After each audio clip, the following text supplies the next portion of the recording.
Belə keçsin.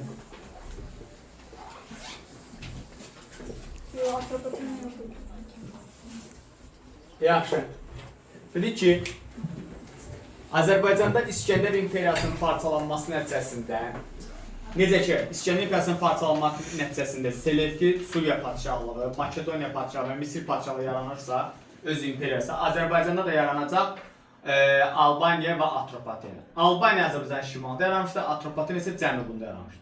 Hər iki dövlətin yaranmasında Azərbaycanda vahid xalqın yaranmasının əsası qoyulacaqdır. Bizim eranın, belə deyək də, əvvəllərindən kimi, 7-ci əsrdən kimi, daha doğrusu bizim eran 7-ci əsrdən kimi bu vahid xalq prosesinin, yaranma prosesi davam edir ta ki, ərəblərin gəlişini.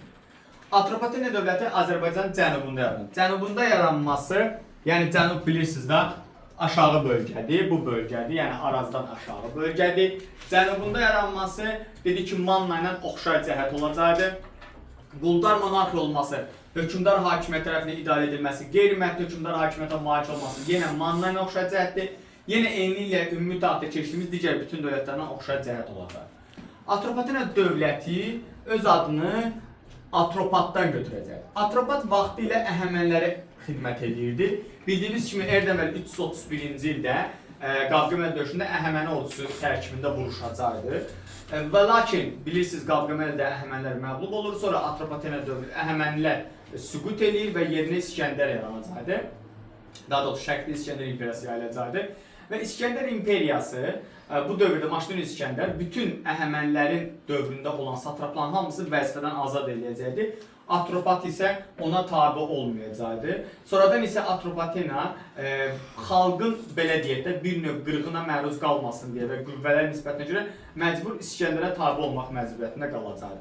Və Kiçik Midiyanın satrapı, Kiçik Midiya isə o dövrdəki olan keçmiş Manna dövlətinin ərazisi, yəni Cənubi Azərbaycan ərazisi olacaq. Atropatın İskəndərin yanı nüfuzun qalxmasının iki səbəbi vardır. Birinci səbəb Atropatın özünün belə deyək, İskəndərlə qohumluq münasibəti. Bu öz qızını Perdikiyə ərə verəcəkdir. İskəndərin ən yaxşı sərkərdəsi idi. İkincisi isə erdən əvvəl 327-ci ildə Midiyada baş verən bir növ belə deyək də ərazidə baş verən Baryak üsyanı idi. Baryak üsyanı İskəndər Hindistanda olarkən baş verir və Atropat bu üsyanı yatırır və beləliklə Atropat İskəndərin yanında bir növ hörməti qalxacaq. Lakin İskəndər imperiyası parçalandıqdan sonra və süqut elədikdən sonra Atropatena eradan əvvəl 321-ci ildə Azərbaycanın cənubunda mərkəzi Kazaka olan dövlətin əsasını qoyacaq.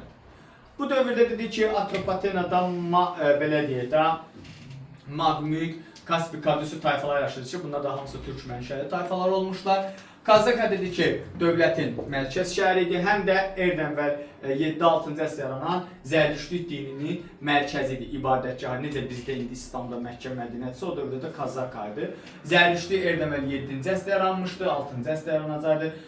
Müqəddəs kitabı isə Avesta olacaqdı.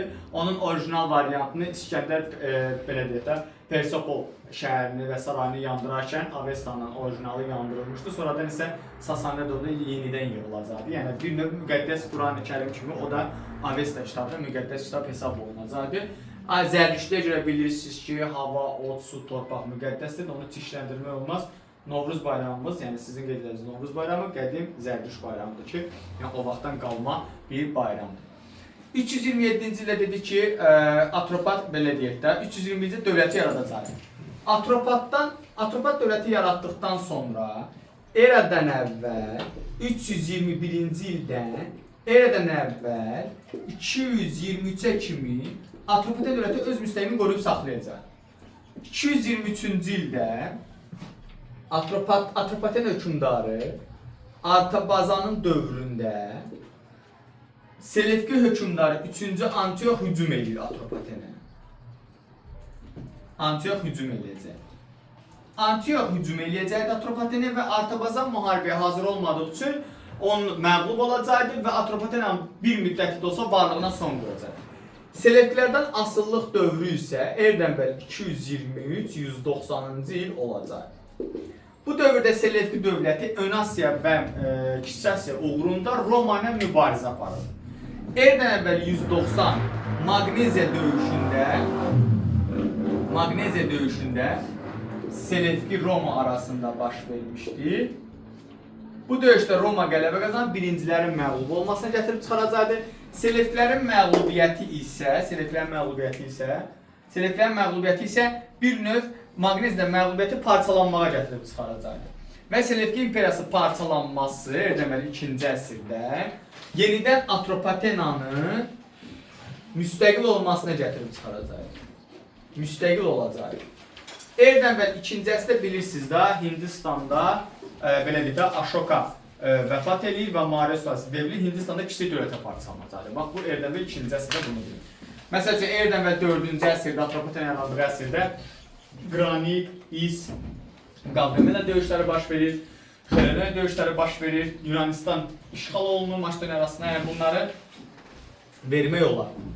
Sonra gəldik bu dövrdə Ərdəbil 2-ci və 1-ci əsrdə Roma ön Asiya uğrunda Parfiya ilə müharibə aparır. Parfiya ilə müharibədə Atropatena Romanı, həm də Parfiya Romanı Yunan-Makedoniya təhlükəsinin bir növ davamı gördüyü üçün birləşmiş və müttəfiq olmuşdular. Eradan əvvəl 66 və 65-ci il, bu 1-ci əsrin 1-ci əsr sayılır. Lukul Pompey Atropatenaya hücum eləyir və Atropatena asla salacaq. Lakin daxili müstəqinə toxunmur, sadəcə xariciyyətdə asılılığı qəbul edəcək. Eradan əvvəl 53-cü ildə Parfiya və Roma Atropatena arasında Karra döyüşü baş verir. Karrada Parfiya, Atropatena və Roma olacaq. Karrada Roma məğlub olur, Parfiya, Atropatena qüvvələri qələbə qazanacaq. Eradan əvvəl 38-ci il döyüşündə isə yenə tərəflər eynidir. Bu dəfə Parfiyanın əsas məqsədi Kiçik Asiyadan Romanı vurub çıxartmaq, amma məğlub olacaq. Bu dövrdə Eradan 36-cı ildə Antoni şərqə böyük yürüyüş eləyir. Antoni şərqə yürüyüş eləməkdə məqsədi Parfiya məsələsini birbaşa bağlamaq idi, yəni həll eləməkdir. Bu vaxt Parfiya və Atropatena qüvvələri Antoni Mesopotamiyada qüvvələri yığışıb gözləyirdi. Çünki niyə? Onlar düşünürdülər ki, Roma birbaşa hücum edəcək Parfiyanın paytaxtı Kitesifona. Bunun qarşısını alsınlar deyə Mesopotamiyada yığışacaq. Amma Antoni qəfildən istiqaməti dəyişərək Fraspa üzərinə hücum edəcək. Bu vaxt Atropatena hökmdarı Artabaz Fraspada Roma üzərində qələbə qazanır və Romalılar geri çəkiləcəkdir.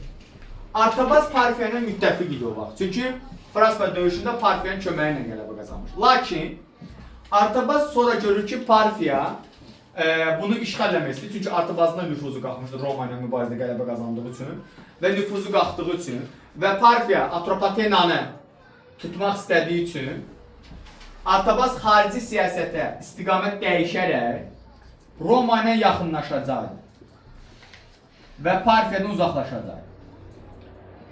Öz oğlunu Romaya göndərəcək ki, orada böyüsün qalsın. Bir növ bilirsiniz, bu əsasən əsirlik kimi bir şeydir də, sədaqət əlaməti olaraq göndərir ki, əgər asıqdan çıxsam, övladımı yəni öldürəsən. Yəni, böyük ehtimal ki, tarix buna görə baş verir. Və Ariobarzan Artabazdan sonra hakimiyyətə gələcəkdir. Ariobarzan Romada qalır 10 il, orada yetişir və Oktavian Avqustun köməkliyi ilə hakimiyyətə gəlir. Hətta Kilikiyadakı olan, yəni Kiçik Asiyadakı olan ermənilərin hakimiyyəti Ariobarzana veriləcək. Sonuncu Atropatena hökmdarı isə Ariovast olacaqdı.